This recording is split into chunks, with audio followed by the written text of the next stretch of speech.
Bonsoir à toutes et à tous et bienvenue dans les Jeudis de la Formation. Nous répondrons à toutes vos questions dans la deuxième partie de cette émission. Nous sommes le 23 mars et figurez-vous que le Grimaldi 2017 est déjà à disposition. Son titre, Les maladies chroniques, avec comme sous-titre Vers la troisième médecine, publié aux éditions d'Il Jacob. Alors, je ne savais pas qu'il y avait une deuxième médecine, mais à la lecture de cet ouvrage, j'ai appris qu'à la médecine des maladies aiguës, la première, on a ajouté la médecine des maladies graves, la deuxième. Et avec 20 millions de Français concernés, dorénavant, il faudra compter avec une troisième médecine, celle des maladies chroniques. Une médecine qui devrait, selon les auteurs, bouleverser les codes de la pratique actuelle. Voici donc les objectifs pédagogiques que nous allons aborder dans l'émission. 1. Faire évoluer la façon d'exercer la médecine. 2. Expliquer aux patients la nouvelle façon de vivre. 3. Restaurer une communication adaptée. Vous l'aurez compris, notre invité ce soir n'est autre que le professeur André Grimaldi. Bonsoir. Bonsoir. Vous êtes diabétologue émérite, comme on dit, principal agitateur du monde de la santé. On ne compte plus vos interventions dans les médias, sur le net et bien sûr dans nos librairies, même si certains aimeraient que vous vous fassiez un petit peu plus discret. Moi, je vous apprécie particulièrement. Je vous rappelle que vous pouvez dès maintenant poser vos questions grâce à la boîte de dialogue située en dessous de l'écran. Alors, quand je dis le Grimaldi 2017, vous avez senti un petit peu d'ironie dans ma voix, mais je le montre à la caméra. Votre dernier bouquin, 750 pages, et on n'est qu'au mois de mars. Qu'est-ce qui a fait que vous ayez envie d'écrire ce livre ? Écoutez, c'est un peu le résultat de dizaines d'années de pratique médicale dans la maladie chronique, pour moi le diabète, mais qui m'a amené à changer beaucoup de choses par rapport à ce qu'avait été ma formation, ce que j'avais fait initialement. Vous aviez déjà écrit des bouquins sur les médicaments, sur plein de choses. Oui, sur la santé publique, voilà, donc, puis un traité de diabétologie. Voilà, donc non, mais là, c'est pas sur les maladies, c'est sur la prise en charge des patients, le vécu des patients, l'organisation que ça nécessite, le travail d'équipe. Donc c'est une autre, comme le titre le dit, comme une autre médecine que la faculté ne nous a pas apprise. Elle ne pouvait pas nous l'apprendre, elle n'existait pas. C'est vrai, mais elle nous a appris beaucoup les maladies. Oui. Elle ne nous a pas appris beaucoup à réfléchir sur la relation médecin-malade. Au fond, moi ce que j'avais appris, c'était de recopier ce que faisaient les patrons qu'on aimait bien. Mais j'avais déjà même pas imaginé qu'il y avait déjà deux médecines quelque part. Bon, la frontière est pas forcément tout à fait... Si, quand même, parce qu'il y a les maladies aiguës bénignes, les gestes simples. Oui. Largement de la pratique de ville, où l'histoire de la médecine en colloque singulier, au travaillant seul, est assez adaptée. Oui, ça marche. Et voilà, ça marche. Ouais. Bon. Et puis, avec les progrès médicaux, se sont développés maladies graves. Les maladies graves aiguës qui nécessitent des chaînes d'organisation, l'infarctus du myocarde, l'accident vasculaire cérébral, la naissance de la réanimation, et avec un modèle qui, à mon avis, on a parlé même de médecine industrielle. Oui. Et l'hôpital apparaissait comme, après les CHU, le grand modèle de cette médecine des maladies aiguës qui font la une, quoi, les greffes d'organes. Ouais. Le prototype, c'est les greffes d'organes. Il n'y a aucun scandale, aucun débat sur les greffes d'organes. Ouais. C'est quand même une prouesse. Et donc, si je comprends bien... Et puis, il y a les maladies chroniques. Oui, votre troisième médecine, c'est un concept qui vous appartient ou qui est un peu... Non, mais c'est-à-dire que vous venez de le sortir ou on le retrouve un peu partout? On le retrouve sous forme de médecine des maladies chroniques. D'accord, mais ce concept de troisième médecine... L'idée de troisième médecine, c'est parce que cette idée est venue largement à partir de la réflexion qui a précédé, qui a donné la loi HPST, où tout était centré, au fond, sur la médecine de haute technicité. Quand un certain nombre d'auteurs, Claude Pen, mais aussi un collègue comme Guy Valencien et la Fédération hospitalière de France ont dit la médecine devient industrielle. Le médecin devient un ingénieur. Alors, ma réaction a été de dire non, dans la maladie chronique, elle est extrêmement astucieuse. Nous donnons ingénieurs, mais aussi nous sommes des artisans. Et la relation avec le malade relève d'un comportement, on pourrait dire, d'artiste. Cette médecine-là, elle paye le prix de médecins trop performants, là, en fait, si je vais jusqu'au bout. C'est-à-dire qu'on a des médecins qui sont tellement performants qui délivrent à des patients qui ont passé la phase aiguë, mais qui aujourd'hui ont des nouvelles maladies. C'est des nouvelles maladies, en fait. Ça, c'est un point important, c'est que l'idée qu'on avait, y compris quand j'étais plus jeune, c'est que la maladie chronique, ça ne bouge pas, c'est inexorable, on reproduit la même chose, ça s'aggrave au fil du temps, mais il y a une espèce d'immobilisme. Or, aujourd'hui, les progrès de la médecine sont tels que la maladie chronique est en perpétuel mouvement. Des maladies subaiguës mortelles, comme était le sida, deviennent une maladie chronique. L'hépatite C, qui était une maladie chronique, est maintenant guérie. Bon. Le diabète est dans une évolution continue. On s'approche du pancréas artificiel pour le diabète de type 1. En tout cas, la seringue à insuline, c'est fini. Alors, est-ce qu'il y aura une quatrième médecine qui sera celle où on guérit? Alors, oui, celle où on a été... Je prépare votre prochain bouquin. Au fond, vous pourriez dire, c'est une bonne remarque que vous faites, c'est ces maladies qui vous ont marqué, même si vous avez guéri, qui reste que l'après ne sera plus comme avant. Quand on dit le droit à l'oubli, par exemple, alors je crois que c'est très bien socialement. Là, on est dans la quatrième médecine, le droit à l'oubli, tout à fait. Mais je pense que le malade sera définitivement marqué par le fait d'avoir eu un cancer, même s'il a droit à l'oubli. Alors, dans ce livre, je pensais que vous alliez réagir plus violemment quand j'ai dit le Grimaldi de l'année est sorti, parce qu'il y a quand même pas mal de monde qui a bossé à ce bouquin. Oui, 74 auteurs. 74. Ça, c'est une des caractéristiques de la maladie chronique. On ne peut pas s'occuper de maladie chronique seul. Il n'y a pas de spécialiste de la troisième médecine. Ben, c'est une équipe. Non, mais je veux dire, c'est une équipe. C'est ça, non, mais il n'y a pas de spécialiste je dirais des maladies chroniques. C'est le métier du généraliste, c'est le métier de l'interniste, historiquement. Mais l'interniste, il n'y en a plus. Mais du diabétologue, en gros, toutes les spécialités sont concernées. Mais ça se fait avec des infirmières, ça se fait avec les paramédicaux, ça se fait avec les diététiciennes, et ça se fait avec les patients. Bon. On va voir ça. Vous dites, et nos téléspectateurs trouvent ça sévère, que le médecin des maladies chroniques est un spécialiste de l'échec, au contraire de ceux qui s'intéressent aux pathologies aiguës, qui sont les spécialistes du succès. Vous vous trouvez motivant avec des phrases comme ça? Mais oui, parce que je pense qu'il faut renverser ça. Notre société, on ne fait la une que si on a fait un exploit, une greffe cardiaque chez un nourrisson, la première. La maladie chronique, c'est comment, de ces difficultés, la maladie est en échec, la maladie chronique. Comment les patients sont en difficulté. Comment de ces difficultés on peut faire une richesse et une force? Ça humanise complètement la médecine. Ça empêche de penser qu'un médecin devient un technicien. Moi, tout médecin qui pense qu'il est un technicien doit être remplacé par un technicien, c'est pas à peine qu'il est un médecin. Bon. Ce qui est indispensable pour nous, c'est que nous avons une prise en charge biomédicale dans une maladie chronique, c'est-à-dire que les recommandations, dès qu'elles sortent, elles sont dépassées. Il faudrait qu'elles soient renouvelées tous les 2 ans. L'expérience joue un jeu considérable. On ne remplacera jamais l'expérience d'un médecin. Oui, alors justement, et 3, les préférences du patient, l'adaptation, l'information, l'acceptation de la maladie. Vous êtes en train de faire le plan de l'émission. Donc il y a une dimension psychologique. On va y aller. Important. La première chose, vous dites qu'il faut recréer le lien libéral-service hospitalier, qui existe dans l'idée, mais pas dans les faits. Comment on peut améliorer ça? Parce que la maladie chronique ne peut pas être soignée s'il n'y a pas ce lien, justement, entre l'hôpital et le libéral. Est-ce qu'on pourrait utiliser, par exemple, vous n'en parlez pas dans votre livre, mais une idée, les réseaux sociaux entre médecins? Parce que c'est vrai que c'est bien de faire un bouquin, mais aujourd'hui, on a des moyens qui sont entre médecins pour communiquer.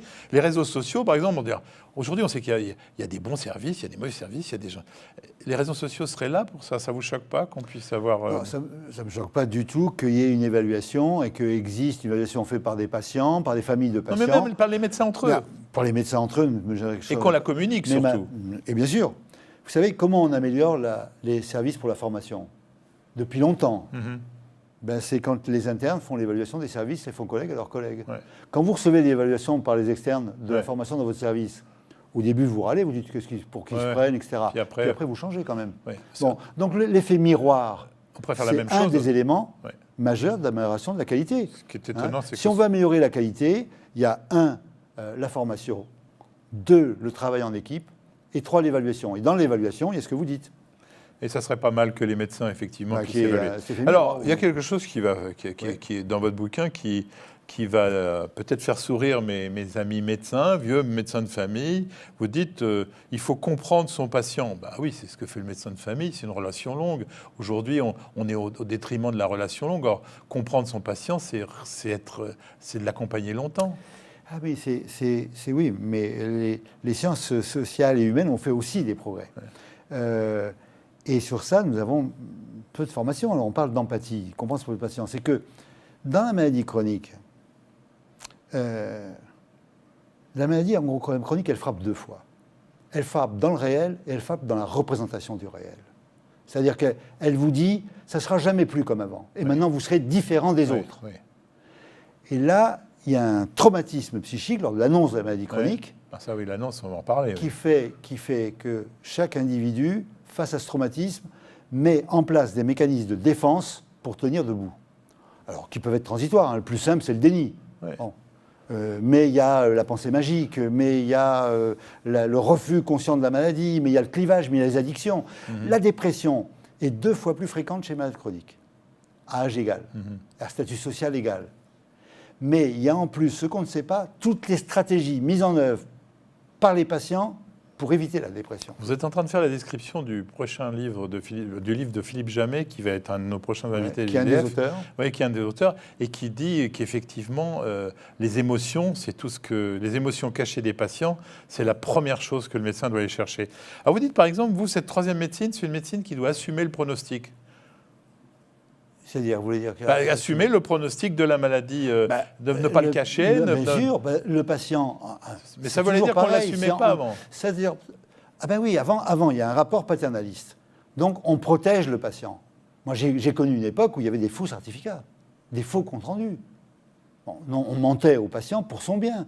Bon, aujourd'hui, à la fois pour des raisons de progrès, à la fois pour des changements de rapport humain, le patient, encore faut-il ne pas jeter le diagnostic et le pronostic au visage du patient. Il y a un passage, on va saluer Joël Ménard, qui est un homme exceptionnel, qu'auteur. On lui annonce son cancer du pancréas par téléphone. Enfin, mais comment on peut imaginer qu'en 2016, il y a encore un médecin capable de faire ça? C'est pas si banal. Un de mes patients a vu, et il n'y a pas si longtemps, un interne arriver, lui dire « Monsieur, vous avez soit une maladie, un cancer du sang, soit des métastases d'un cancer de la prostate, vu vos radios du rachis. Total, c'était une intoxication par le fluor. Ouais. Donc puis, on donne même aux malades des hypothèses diagnostiques. Et puis, comme ils ne savent pas parler, il dit vous avez 3 chances sur 2 d'avoir un cancer. Quand il dit chance, au nom des risques des Américains. Mais j'ai vu récemment aussi, une journaliste arrive aux urgences de la Pitié pour crise convulsive. On lui fait un scanner et on lui dit madame, vous avez métastase d'un cancer, on vous envoie en médecine interne pour chercher le primitif. Oui. Mais c'est pas parce que c'est banal que c'est excusable quand même. Non, mais ça veut dire qu'on a quitté le modèle paternaliste et on n'a pas reconstruit. Un malade a le droit de savoir, il a aussi le droit de ne pas savoir, ou de savoir qu'à moitié, ou de savoir progressivement. Cela dit, quand tout ce que vous racontez, on préférerait le modèle paternaliste aux héritiers de la série urgence. Dans le modèle paternaliste, il y avait l'idée d'une bienveillance vis-à-vis du patient. Mais c'est aujourd'hui un modèle totalement inadapté à la maladie chronique. Alors le médecin doit aussi assumer qu'il n'est pas là malheureusement que pour soigner, mais pour accompagner. La maladie d'Alzheimer est quand même la plus belle illustration de la maladie chronique où il y a un certain nombre de paramètres qui démunissent le médecin. Oui, il y a la maladie d'Alzheimer, mais la maladie de Charcot, la SLA, quand on n'a pas de traitement... Elles sont moins fréquentes quand même.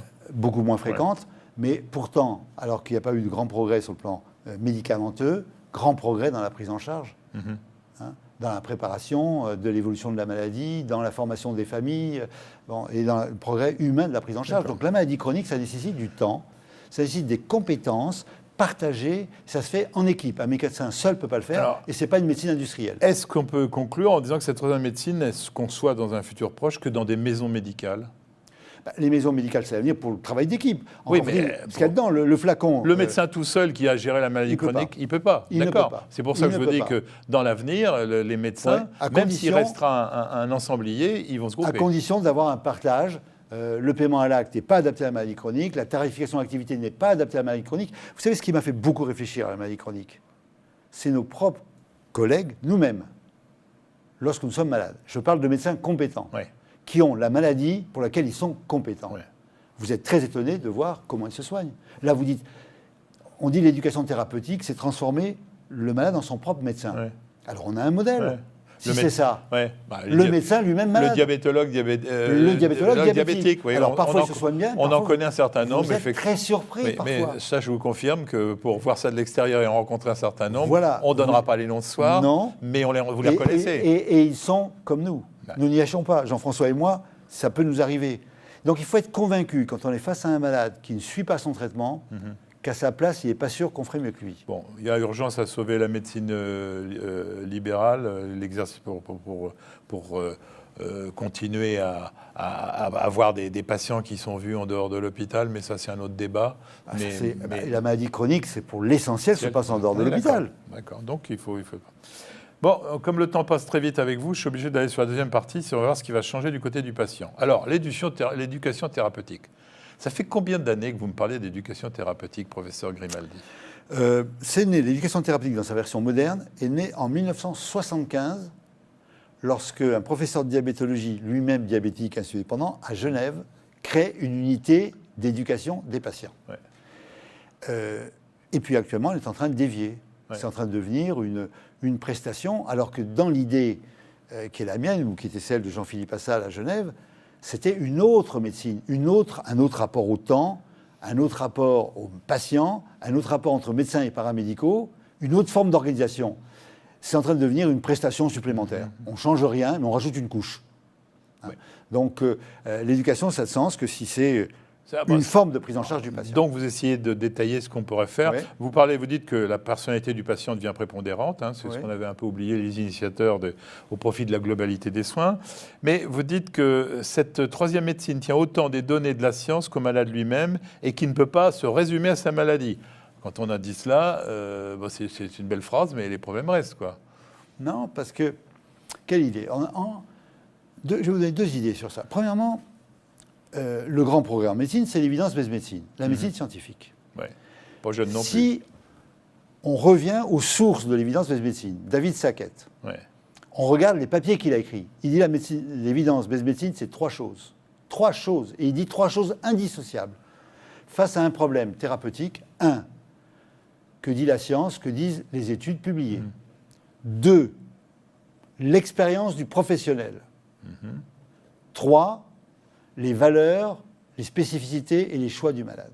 Et ce sont ces trois choses. Et si on... Non, c'est pas... Vous n'avez pas l'impression... on est parti sur l'idée maintenant que l'évidence-based médecine, c'est ce que dit la littérature scientifique, ce que disent les recommandations, et c'est des recettes à appliquer. Ouais. Ça n'a jamais été ça. Et dans la maladie chronique, moins encore. Ouais. Hein, ce n'est simplement l'idée d'avoir une référence pour savoir à quel niveau on se situe par rapport à cette référence. Alors, il y a plein de problèmes, évidemment, que vous découvrez dans ce bouquin-là. Je choisis, c'est un peu pareil, tarte à la crème, de vous parler d'observance. Il existe une polémique sur le coût réel de l'inobservance. On dit que c'est un phénomène créé par l'industrie pharmaceutique pour qu'on prenne ces médicaments. Vous en pensez quoi? Non, je pense que c'est un énorme sujet. Le problème de l'observance, c'est le problème majeur de la maladie chronique. En moyenne, elle est de 50%. Bon, c'est-à-dire médiocre. Une étude française récente montre 37% pour la prise des médicaments dans le diabète de type 2. Vous dites un quart des rejets de greffe sont dus à l'inobservance, ce qui paraît hallucinant. Énorme. Ouais. Hallucinant. Alors quoi dire dans une maladie comme l'hypertension, où on ne voit rien, sans rien. Dans l'asthme, par exemple. Ou dans le diabète, d'ailleurs, on ne sent pas grand-chose non plus. Bon, alors, inversement, quand on regarde la littérature, on s'aperçoit que les études sur l'observance dans le diabète vont de 30% à 70%. C'est très hétérogène. Et qu'est-ce qui améliore l'observance? En dehors de tout ce qu'on sait qui est évident. Hein, les effets secondaires, évidemment, c'est déjà une observance. Il y a deux choses qui sont sous-estimées. Premièrement, la gratuité. Deuxièmement, la relation. C'est-à-dire la gratuité. La gratuité des médicaments gratuit, les gens sont plus observants. Ah, ils sont plus observants quand c'est gratuit? Oui, une étude du New England, randomisée. J'aurais pensé le contraire. 2011, oui, ben voilà, c'est ce que tout le monde pense. 2011, New England, grande étude, randomisée, post-infarctus, traitement gratuit versus $50 par mois. Diminution des événements, des récidives, 14%, c'est moins cher. Non, mais c'est-à-dire, attendez... Études financées, jugées sur des événements, des outcomes, pas sur l'observance, j'achète les médicaments, sur le taux de récidive d'infarctus, d'AVC, de mort cardiovasculaire. C'est pas parce que les médicaments sont chers, c'est parce que le fait de payer rendrait... Le fait de payer fait que les couches inférieures achètent moins, prennent moins. Ah non, ils achètent moins parce que... Bien sûr, achètent moins. Le problème est là. Mais dans les maladies chroniques évolutives, la gratuité coûte moins cher.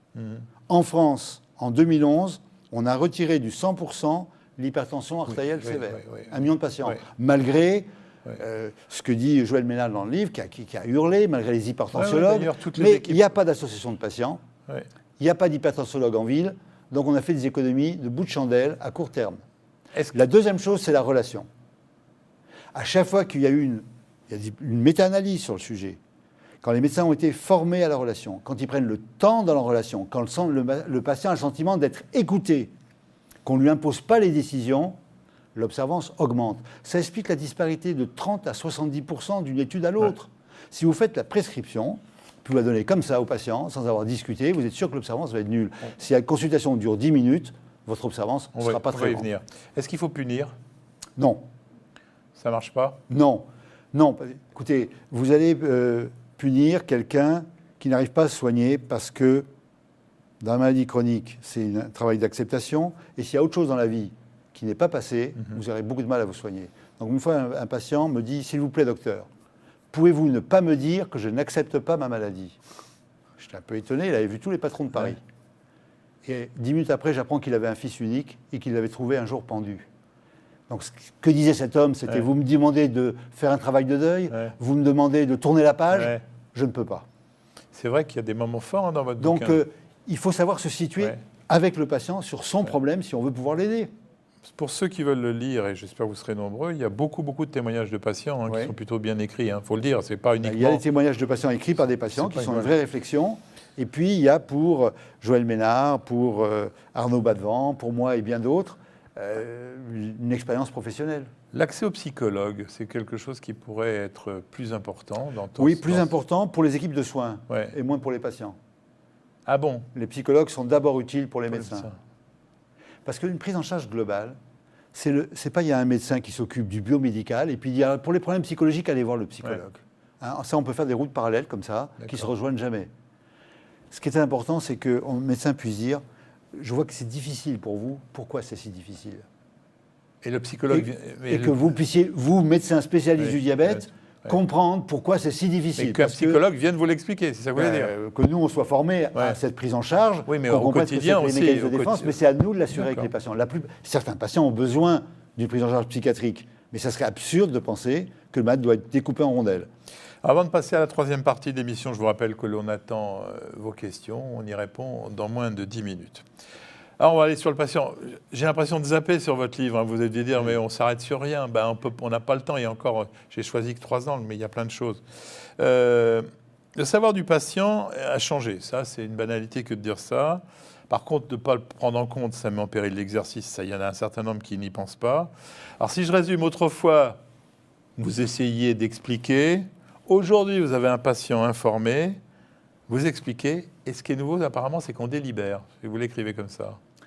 Oui, bon, d'une part, ce n'est pas vrai que tous les patients sont informés. C'est la situation, on la connaît, très hétérogène, beaucoup plus qu'avant. C'est ça. Il y a des gens qui sont très informés. Mais il y en a beaucoup d'informés quand même. Il y a même une chose qui nous a pris à revers, qui sont les patients experts. Bah oui. Écoutez, nous, l'éthique d'un médecin, dans la maladie chronique, c'est de dire qu'un malade n'est jamais réductible à sa maladie. Un malade n'est pas un porteur de maladie, c'est une personne. Et tout d'un coup arrivent des patients qui disent « je suis ma maladie ». Des patients experts, ils sont dans des réunions pour la commission des usagers, ils sont au ministère, ils sont à l'HAS, ils veulent participer à l'éducation thérapeutique. Et le mot expert... C'est une idée de l'industrie pharmaceutique, les patients experts. Voilà, mais il faut du le coup, savoir. D'ailleurs, ce mot expert est étonnant. Ouais. Il s'adresse à qui? Il ne s'adresse pas aux autres patients. Ce serait quelque chose d'une arrogance incroyable de dire il y a les patients vulgaires puis il y a les experts. Ouais. Bon, il s'adresse à nous. Il s'adresse aux spécialistes en disant « vous n'êtes pas les seuls experts, on a notre mot à dire ». Mais il y a aussi donc... Alors les patients qui lisent beaucoup sur Internet, contrairement à ce qu'on pense, c'est pas qu'ils ne se considèrent pas comme des experts qui savent tout. Non, mais ils veulent l'information. Ils veulent vérifier leur expertise auprès du professionnel. Et rien de tel qu'un professionnel puisse dire eh bien, écoutez, ça vous me l'apprenez, je ne suis pas au courant, je vais le vérifier. Déjà, il faut avoir l'honnêteté de dire ça. Puis deuxièmement, il faut avoir l'honnêteté d'avoir face à vous des patients qui sont parfois plus pointus sur une maladie chronique et le traitement d'une maladie chronique qu'un médecin de famille. Et on peut imaginer que la discussion peut s'établir. Mais ça ne gêne pas du tout. Ce qui n'était pas le cas autrefois. Oui, mais la discussion, à condition que le médecin soit dans une authenticité complète. Écoutez, ça, je ne le sais pas, je vais le vérifier auprès de mes collègues ou le vérifier moi-même en allant sur le site et je vous dirai ce qu'il faut en penser. Comment on restaure la confiance avec le malade? Parce qu'elle a quand même été un petit peu érodée par... Enfin, là, on va encore dire les médias, on raconte des histoires, mais... il est important de respecter l'indépendance professionnelle des médecins. Si on a le sentiment que le médecin est sous influence, régulièrement, le malade aura suspicion. L'influence, on pense tout de suite à l'industrie pharmaceutique, mais il n'y a pas que ça. Le ROSP, le revenu sur objectif santé publique, qui est une bonne chose du point de vue santé publique, mais comporte des éléments qui sont assez choquants. Vous avez des points si vous prescrivez un générique. Mais alors le malade se dit, il me prescrit un générique, pourquoi? Parce qu'il pense que c'est bon ou pour toucher la prime? Vous avez des points si le diabète est bien équilibré. Mais alors ça vous pousse à sélectionner vos patients, vous? Qu'est-ce que c'est que cette histoire? Vous prenez les bons patients, comme ça vous êtes sûr que... Bon, enfin, il y a quelque chose qui ne va pas. Hein. Donc l'indépendance du professionnel, alors ça ne veut pas dire qu'il n'a pas de compte à rendre. Il a des comptes à rendre. Mais on ne peut pas le dire, on va vous payer pour bien vous comporter. Alors autre chose est les missions de santé publique, autre chose est l'informatisation, autre chose est la relevée de données de santé qui prennent du temps, qui doivent être rémunérées. Il y a quelque chose d'extrêmement choquant. Tous les ans, il y a un journal du dimanche qui publie le classement des professions. Le pompier reste absolument toujours en tête. Les policiers remontent. Le pharmacien reste plutôt très bien placé. Mais l'instituteur et le médecin, qui autrefois étaient au pinacle, là, sont au fond du classement. Oui, ben on a eu enfin, il y a plusieurs raisons, hein, mais on a un problème qui a été, à mon avis, un gros problème par rapport à l'industrie pharmaceutique, qui a été l'affaire du Mediator. Hein. Ouais. Et je pense que la communauté médicale... Ça a commencé avant. Hein. Oui, c'est vrai, mais l'affaire du Mediator était un tournant quand même, en France. Ouais. En France. Ouais. Hein, c'est une affaire française. Ouais. Il y a eu un côté, puisque c'est la justice, tout le monde, personne ne dit rien. Je pense que la communauté médicale aurait dû réagir nettement en disant nous suspendons nos relations tant que cette histoire n'est pas réglée. Elle a surtout, elle est surtout restée sous muette. son couvercle. Hein. Oui. Voilà, elle est restée muette. Ce qui permet d'ailleurs inversement à d'autres personnes qui ont leurs idées sur n'importe quoi de parler. J'évoque le dénigrement des statines par certains grands professeurs. Oui, vous êtes parti en guerre n'importe quoi, mais en disant, vous êtes parti en guerre, nous mais aussi. Ils n'ont rien dit sur le Mediator, donc c'est pareil que les statines, et on a dit tout pareil. Donc maintenant, il y a le tous pourri. Confusion. Il y a une confusion totale qui règne. Est-ce que, alors, je sais que vous n'allez pas être d'accord avec cette idée-là, mais ne prenez pas comme une idée le tiers payant généralisé, bon, qui est probablement quelque chose de fantastique pour un grand nombre de gens de ce pays. Est-ce que pour ceux qui ont les moyens de se payer le médecin, c'est pas complètement dévaloriser l'acte du médecin? Je vais répondre à votre question tout de suite. Dans le livre, d'ailleurs, on a une position sur le sujet. Sur l'histoire de la confiance, les gens disent qu'ils ont peu confiance dans les médecins, mais ils ont confiance dans leur médecin. Ça, je veux dire, c'est une tradition. Ouais, voilà. Mon médecin est formidable. Ajoutons une chose, que dans la perte de confiance, nous avons notre propre responsabilité. Les médecins adorent être des langues de vipère vis-à-vis de leurs collègues. Oui, c'est vrai. Hein, donc, maintenant, le tiers payant. Le tiers payant.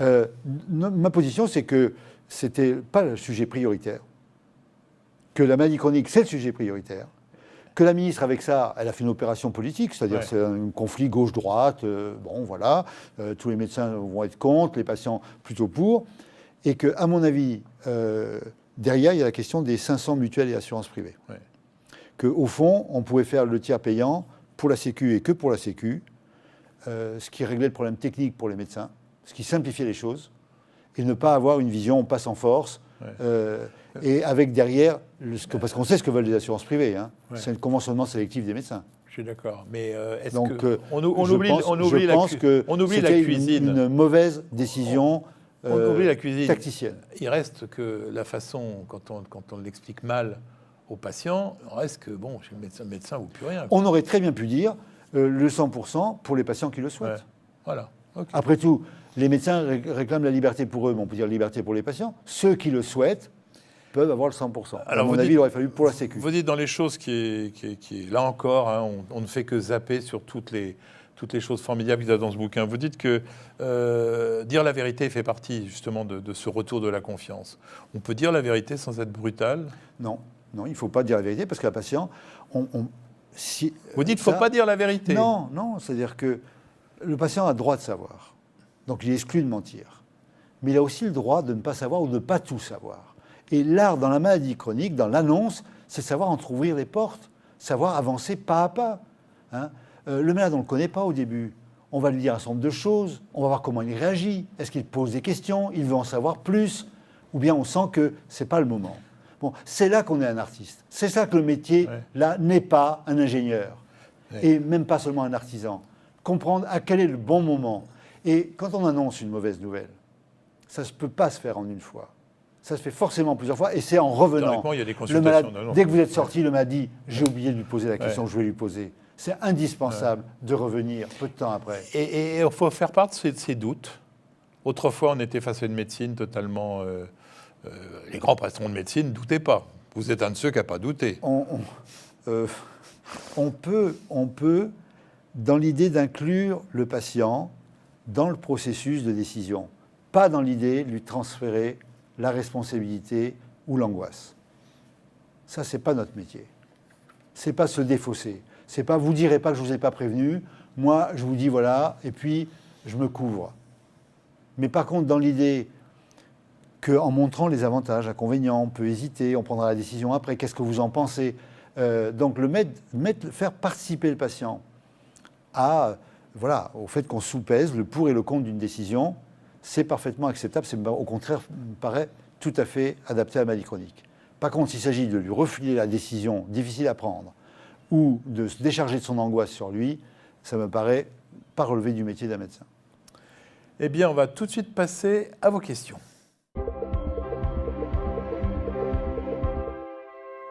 Ah ben là, ça commence fort. Encore un bouquin de plus de 750 pages. Ça ne se lit pas d'un trait. Vous auriez pu faire plus court. Oui, mais il y a C'est exhaustif ou pas? Non, il y a 74 auteurs. Ouais. Et ça traite des problèmes économiques, des problèmes d'organisation, des problèmes psychologiques. Il y a même 2 articles philosophiques. Alors, c'est des articles assez courts. Et il ne se lit pas comme on lit un livre de la page 1 à la page 770. Il peut se lire l'annonce du diagnostic, le problème d'observance, débat entre 2 philosophes, le patient expert. On peut lire que ça. Petite réflexion de la jeune génération qui dit pas sûr que les jeunes générations soient tirées par des pavés. Est-ce qu'il existe une version numérique prévue? Il faudra demander à Odile Jacob. Je pense qu'elle va me dire non, parce que c'est pas... Je sais pas, peut-être qu'il y aura une version numérique. On peut numérique. comprendre que... Oui, mais enfin, c'est des pavés numériques. Pour moi, c'est pas très différent. L'important, c'est que c'est des articles courts sur l'ensemble des sujets abordés par la maladie chronique, qui ne se résument pas à un problème purement de médecin. Vous êtes arrangé pour que le futur ministre de la Santé ait de la lecture en arrivant à Ségur. Sa feuille de route est prête. Donc... Oui, ce n'était pas le but principal. Mais ça pourrait ressembler à un programme, quelque part. Ça pourrait, mais je pense qu'un ministre de la Santé qui arrive, je pense au quinquennat qui vient de se terminer, ne doit pas dire l'hôpital est la colonne vertébrale du système de santé, parce que c'est faux. Il doit dire le principal problème de notre système de santé sont les maladies chroniques. Notre système n'est pas adapté. Vous êtes en train de faire la pub, justement, pour que votre bouquin soit la colonne vertébrale. La première, à qui s'adresse ce livre? Il s'adresse d'abord à des malades et aux accompagnants des malades. Ensuite, à nos collègues et aux jeunes en formation, parce qu'au fond, c'est pas écrit, c'est pas un traité, c'est pas du tout un traité. C'est en même temps notre expérience, où on se raconte en même temps, dans ce qu'on a vécu, que ce soit Arnaud Badman qui a consacré à la vie et l'obésité, ou Joël Ménard qui raconte l'annonce du diagnostic quand il était interne, quand il est agrégé, puis quand on lui a annoncé son cancer. Justement, vous répondez avant la question qui arrive, d'ailleurs, que moi je voulais vous poser. Comme souvent avec vos livres, on a envie de savoir un peu à qui ça s'adresse, parce que c'est pas facile à lire. Donc, il faut déjà un certain niveau pour pouvoir lire ça. Vous n'avez pas envie de faire... Vous aimez bien les livres qui arrondissent le sujet et qui en font une vision complète. Vous comprenez cette critique? C'est vrai. Non, oui, bien sûr. Mais je pense que quand on a une maladie chronique, ça vous change la vie. Ça change la vie de votre entourage. Et comme vous disiez, les patients sont de plus en plus informés. Bien, là, ils auront des clés de compréhension en toute franchise. Et puis, je pense que nos propres collègues ou les jeunes ont besoin de gagner du temps par rapport à ce qu'on a connu. Nous, on a dû apprendre tout ça comme des autodidactes. Puis enfin, vous dites les politiques, mais c'est la dernière en dernier. Ils vont s'en servir. Justement, il y a quelqu'un qui dit, travaillez-vous déjà un prochain ouvrage ou préparez-vous à accéder au ministère de la Santé? Je pense que le ministère de la Santé, c'est un peu cuit. On me pose cette question depuis 10 ans. Et ça m'a toujours fait rire. Mon idée, c'est que je suis fondamentalement un médecin. Je me suis consacré au diabète. Et au lieu de faire, comme font un certain nombre de médecins, une fois arrivé à la retraite, de la philo ou expliquer aux gens quel est le sens de la vie, je me dis que la santé publique et les problèmes de maladies chroniques, vus par un médecin et pas vus par un gestionnaire, pas vus par un économiste, mais vus par un médecin. Parce qu'il faut quand même dire, c'est 2 ans de boulot, ça. Oui, c'est 2 ans de travail, parce que lire 74 auteurs, une cohérence d'écriture, un plan. J'ai écrit moi-même beaucoup. Ça sort maintenant, attendez voir là, vous allez me répondre franchement, ça sort maintenant, c'est un hasard que ça soit juste avant les élections présidentielles? Oui, en partie c'est un hasard parce que ça devait sortir plus tôt. Et puis les maisons d'édition, vous devez connaître ça, reportent. D'abord les auteurs sont en retard. Enfin, on ne peut pas dire que ça ne soit pas une mauvaise date de sortie quand même.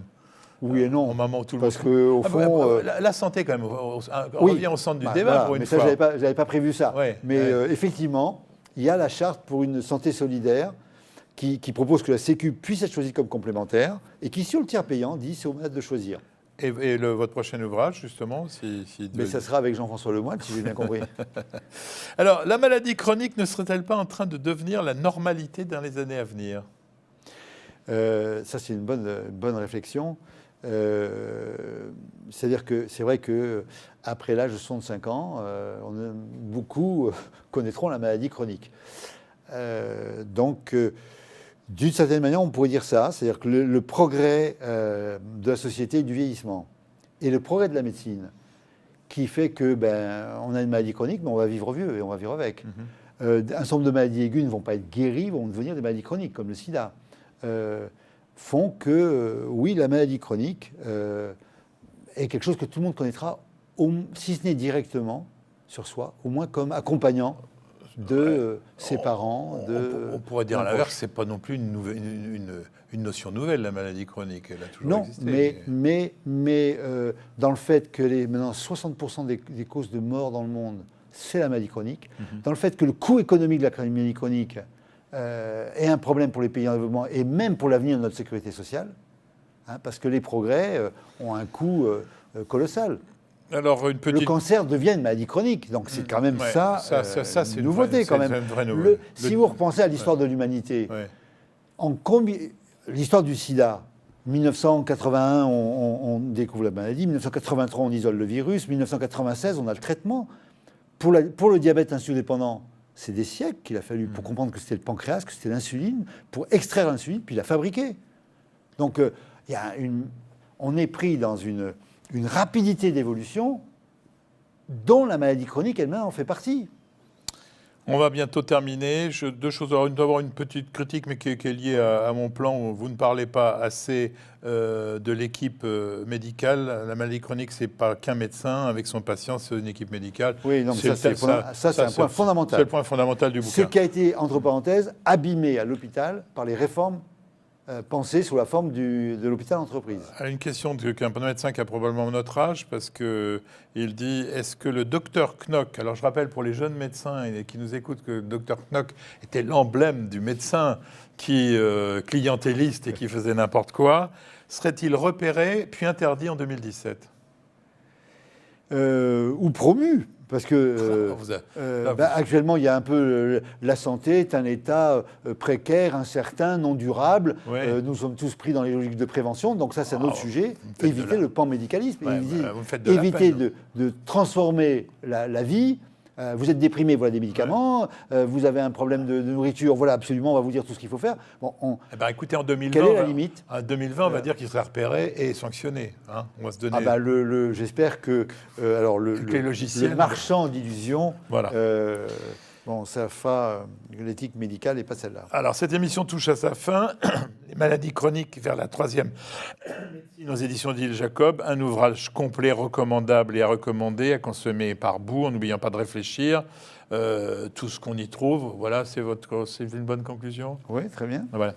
J'ai une petite critique. Allez-y. Vos ouvrages, donc, c'est des ouvrages sont très complets, fruits d'un travail d'équipe.